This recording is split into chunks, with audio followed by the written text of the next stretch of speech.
Choice kicked off the decade by explaining the differences between pantyhose denier, gauge and weave, while newfangled portable cassette recorders were lauded, and we criticised the absence of information on food labels. 1971 saw the continuation of a long-running battle with door-to-door salesmen. We tested plastic toilet seats and found that many locally produced whiskies were more than a match for imported brands of scotch. White goods featured heavily in 1972, with gas stoves and freezers taking centre stage. In the same year, we also sounded out against advertising in children's programmes, while brave testers donned inflatable sauna shorts, the latest vogue in weight loss.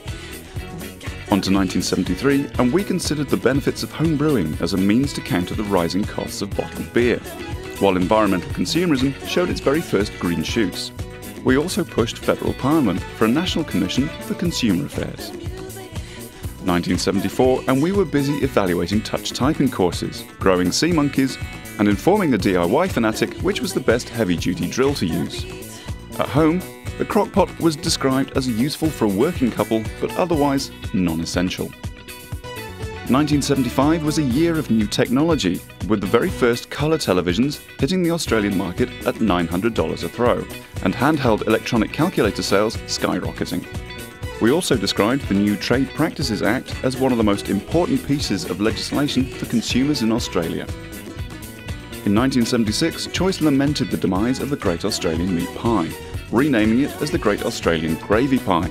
Supermarket checkouts became computerised, and we urged our readers to reject overpackaged goods in an attempt to reduce the amount of waste created every year. 1977, and it seemed that Australians wanted nothing but radio cassette recorders, while we were less convinced by the sudden popularity of digital watches. We warned against asbestos and noted that the number of microwave ovens in the home was increasing rapidly. 1978 got off to a glamorous start with chemical toilets and compost bins, and we launched our very first reliability survey. Solar water heating was also put forward as a way to reduce our dependency on dwindling fossil fuels. In 1979, we were amazed to find sugar content of up to 52% in some breakfast foods, and observed a massive increase in credit card usage and billing. Computer games made the first move from the arcades, arriving in a domestic package that simply connects to your TV socket. Whatever will they think of next?